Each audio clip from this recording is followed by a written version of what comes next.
Solar കേരളയുടെ പുതിയ വീഡിയോയിലേക്ക് എല്ലാവർക്കും ഊഷ്മളമായ സ്വാഗതം. ഇന്ന് പരിചിന്തിക്കുന്ന വിഷയം എന്താണ് സോളാർ ബാറ്ററി.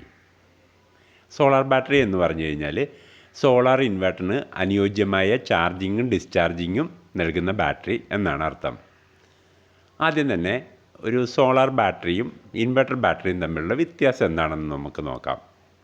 ഒരു സാധാരണ ഇൻവെർട്ടർ ബാറ്ററി എന്ന് പറയുന്നത് ഒരു 150 എച്ചിൻ്റെ, അത് ഒരു 20 മണിക്കൂർ കൊണ്ടാണ് ചാർജ് ആകുന്നത്. അതായത് ഒരു മണിക്കൂറിൽ 7.5 ആമ്പിയർ വീതം 20 മണിക്കൂർ എടുത്ത് ചാർജ് ആകുന്നു. KCBയിൽ നിന്ന് ചാർജ് ആകുന്നതുകൊണ്ട് കൂടുതൽ സമയം എടുത്താലും കുഴപ്പമില്ല. എന്നാൽ സോളാർ ബാറ്ററിക്ക് ആ ഒരു ചാർജിങ് മെത്തേഡ് പറ്റില്ല. കാരണം സൂര്യപ്രകാശം ഒരു ശരാശരി ഒരു 5 മണിക്കൂറൊക്കെ നല്ലത് ലഭിക്കുകയുള്ളൂ. അപ്പോൾ ആ സമയം കൊണ്ട് അത് ചാർജായി കിട്ടണം. അതുകൊണ്ട് കുറഞ്ഞ സമയം കൊണ്ട് ചാർജ് ആകണം. അപ്പോൾ ഒരു സോളാർ ബാറ്ററി സാധാരണഗതിയിൽ 150 എച്ച് ബാറ്ററി എന്ന് പറയുന്ന 5 മണിക്കൂർ കൊണ്ട് 30 ആമ്പിയർ വീതം കൊടുത്തുകൊണ്ട് ചാർജ് ആകുന്നു. ഇതാണ് ഈ രണ്ട് ബാറ്ററികളും തമ്മിലുള്ള വ്യത്യാസം. ഒരു ബാറ്ററിക്ക് സാധാരണഗതിയിൽ 3 തരത്തിലുള്ള റേറ്റിംഗ് ഉണ്ട്. C rating, D rating, E rating. C എന്ന് പറഞ്ഞു കഴിഞ്ഞാൽ അതിൻ്റെ ഡിസ്ചാർജ് റേറ്റിംഗ്. ഡി റേറ്റിംഗ് എന്ന് പറഞ്ഞാൽ അതിൽ നിന്ന് എത്രമാത്രം എടുക്കാമെന്നുള്ളതിൻ്റെ റേറ്റിംഗ്. മുഴുവനായിട്ടും ബാറ്ററിയിൽ നിന്ന് എടുക്കാൻ പാടില്ല എന്നുള്ളതാണ് അതിൻ്റെ റൂള്. ഈ റേറ്റിംഗ് എന്ന് പറഞ്ഞു കഴിഞ്ഞാൽ അതിൻ്റെ ചാർജിങ് റേറ്റിംഗും. അതായത് ഒരു സോളാർ ബാറ്ററി 5 മണിക്കൂർ കൊണ്ട് ചാർജ് ആകണമെങ്കിൽ അതിൻ്റെ ഈ റേറ്റിംഗ് അല്ലെങ്കിൽ അതിൻ്റെ ചാർജിങ് റേറ്റിംഗ് എന്ന് പറഞ്ഞാൽ അതിൻ്റെ 20% ആയിരിക്കും. അതായത് 150 എച്ച് ബാറ്ററിയുടെ 20% എന്ന് പറയുന്നത് 30 ആമ്പിയർ. അങ്ങനെ 5 മണിക്കൂർ കൊണ്ട് ചാർജായി വരും. നമുക്ക് ഓരോ ബാറ്ററിയുടെയും മാനുവലിൽ അതിൻ്റെ ചാർജിങ് ആമ്പിയർ എത്രയാണെന്ന് എഴുതിയിട്ടുണ്ടാകും. അപ്പോൾ സോളാർ ബാറ്ററി എന്ന് പറഞ്ഞു കഴിഞ്ഞാൽ ഒരു അർത്ഥം കുറഞ്ഞത് 5 മണിക്കൂർ കൊണ്ട് ചാർജ് ആകുന്ന ബാറ്ററി ആയിരിക്കണം എന്നുള്ളതാണ് ഒരു കാര്യം. ഇനി മറ്റൊരു കാര്യം കൂടെ ഉണ്ട്. നമുക്കിന്ന് മാർക്കറ്റിൽ ലഭ്യമായിരിക്കുന്ന 3 തരത്തിലുള്ള സോളാർ ബാറ്ററികൾ ലഭ്യമാണ്. C10, C5, C1 അല്ലെങ്കിൽ 1C എന്നൊക്കെ പറയും. ഇതിൽ C5ഉം C10ഉം ലെഡ് ആസിഡ് ബാറ്ററിയാണ്. C1 എന്ന് പറയുന്നത് ലിഥിയം ബാറ്ററിയാണ് വരുന്നത്. ഈ C10 എന്ന് പറഞ്ഞാൽ അതിൻ്റെ അർത്ഥം അത് സേഫസ്റ്റ് ഡിസ്ചാർജിങ് എന്നുള്ളതാണ് ഉദ്ദേശിച്ചിരിക്കുന്നത്. അതായത് കമ്പനി ഉദ്ദേശിക്കുന്ന രീതിയിൽ നമ്മൾ ഡിസ്ചാർജ് ചെയ്യുന്നതെന്ന് പറഞ്ഞാൽ 10 മണിക്കൂർ കൊണ്ട് ഡിസ്ചാർജ് ചെയ്യുക എന്നാണ് അതിൻ്റെ അർത്ഥം. അതായത് ഒരു മണിക്കൂറിൽ 15 ആമ്പിയർ വെച്ച് 10 മണിക്കൂറിൽ ഡിസ്ചാർജ് ചെയ്യുമ്പോൾ 15 ആമ്പിയർ ഇൻറ്റു ബാറ്ററി വോൾട്ട് എന്ന് പറഞ്ഞാൽ 12, അതായത് 180 വാട്ട്സാണ് ഒരു C10 ബാറ്ററിയിൽ നിന്ന് നമുക്ക് ഡിസ്ചാർജ് ചെയ്യാം എന്ന് അത് അർത്ഥമാക്കുന്നത്.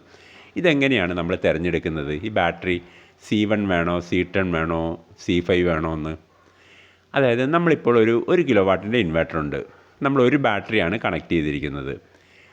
അതിൽ നമ്മൾ 180 വാട്ട്സാണ് ലോഡ് കണക്ട് ചെയ്യേണ്ടതുണ്ടെങ്കിൽ നമുക്ക് C10 ബാറ്ററി തിരഞ്ഞെടുക്കാം. ഇനിയും ആ ഇൻവെർട്ടറിൽ നമുക്ക് 360 വാട്ട്സ് കണക്ട് ചെയ്യണോ? അപ്പോൾ നമ്മൾ എന്ത് ചെയ്യും? C5 ബാറ്ററി നമ്മൾ തിരഞ്ഞെടുക്കും. ഇനിയും 360 മുകളിലേക്ക് 400 വാട്ട്സോ 500 വാട്ട്സോ ആ ഒരൊറ്റ ബാറ്ററിയിൽ നിന്ന് എടുക്കണമെങ്കിൽ നമ്മൾ എന്ത് ചെയ്യും?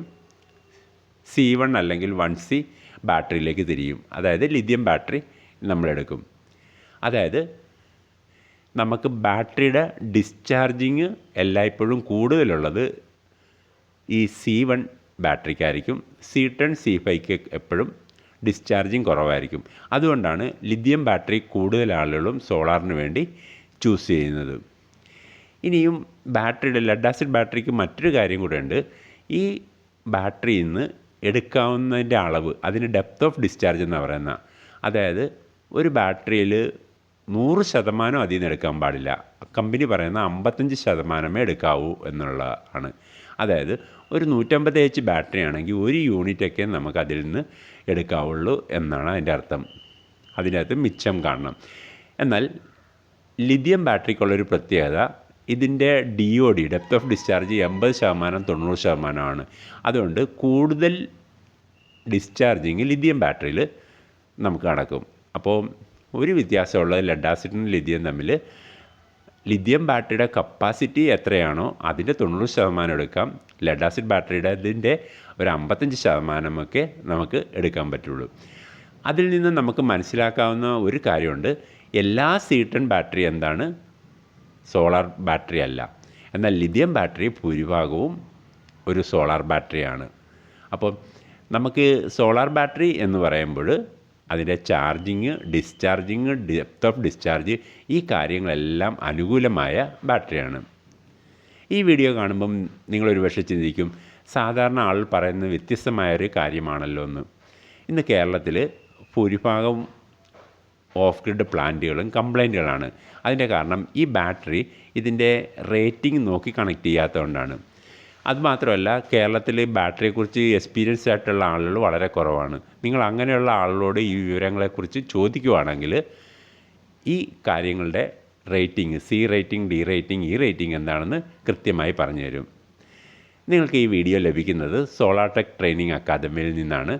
ഈ ട്രെയിനിങ് അക്കാദമി മറ്റുള്ള ആളുകൾക്ക് സോളാർ ഇൻസ്റ്റാൾ ചെയ്യുന്നതിനുള്ള പരിശീലനം കൊടുക്കുന്നു. അതുകൂടാതെ പൊതുജനങ്ങൾക്ക് പ്രയോജനപ്രദമായ വീഡിയോകളും നൽകുന്നു. നിങ്ങൾക്ക് എനർജിയോട് ബന്ധപ്പെട്ടും അതുപോലെ സോളാറിനോട് ബന്ധപ്പെട്ടുമുള്ള പുതിയ വിഷയങ്ങൾ അറിയാൻ ആഗ്രഹിക്കുന്നുവെങ്കിൽ ഇതിൽ കമൻറ്റ് ബോക്സിലിടുക, അതിൻ്റെ വീഡിയോകളൊക്കെ ചെയ്യുന്നതായിരിക്കും. ഇത്രയും സമയം ഈ വീഡിയോ ശ്രദ്ധിക്കുന്നതിനായിട്ട് നിങ്ങൾ സമയം ചെലവഴിച്ചതിന് നന്ദി പറയുന്നു.